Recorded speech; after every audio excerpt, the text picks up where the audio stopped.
పైనుంచి నీళ్లు పడుతున్నాయి. ఎండిపోయిన వైనం. తల్లి భారం వేయలేకపోతుంది, మోయలేని భారం.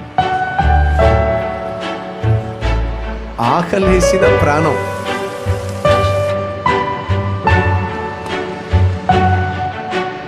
దిక్కులేని జీవితం. ఆ చిన్న పాపకు డబ్బులు ఇస్తే నవ్వుతున్నట్టుగా చూస్తున్నాడు. เขาจะได้อะไร ถ้าเขาทำแบบนี้ทุกวัน అనాథైన వృద్ధాప్యం. ఇలా చేస్తే తనకేమొస్తుంది?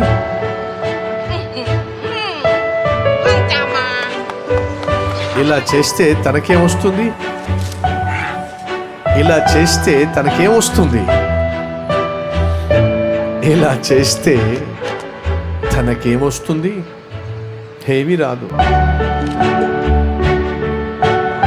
เขาจะไม่ได้อะไรเลย చివరికి తినడానికి తనకే సరిగా తిండి మరి లేకుండా రోహిత్ అయిపోయింది.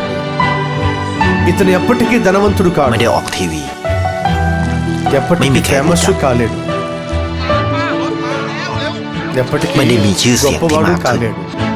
కానీ తనకేమొస్తుంది?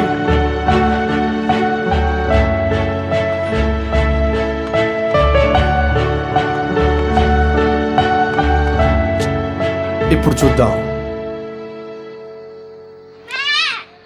ఆ పిల్ల లేదు.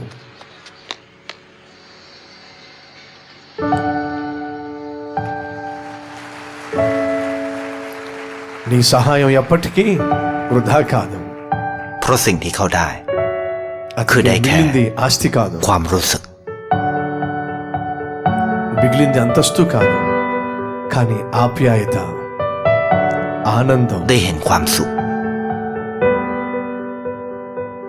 మిగిలింది ได้เข้าใจ ఆత్మ సంతృప్తి, ได้ความรัก ఆప్యాయత సంపాదించాడు. ได้ในสิ่งที่เงินซื้อไม่ได้ అనురాగం సంపాదించాడు. అతని ได้ వల్ల โล ఆ ก మొక్క ที่ చిగురించింది. สวยงามกว่าเดิม అతని వల్ల ఆ బిడ్డ చదువుకుంది. అతని వల్ల ఆమె ఇవ్వడం నేర్చుకుంది. ได้ในสิ่งที่เงินซื้อไม่ అతడు ได้ ఎక్కడ ఉంటే అక్కడ ఉప్పులా జీవించాడు. మరి నువ్వు ఎలా జీవించబోతున్నావు? చేసినవి చిన్న పనులే, కానీ ప్రపంచాన్ని బహుగా ప్రభావితం చేసినాయి. నువ్వు ఎక్కడుంటే అక్కడ ఉప్పులా జీవించాలి.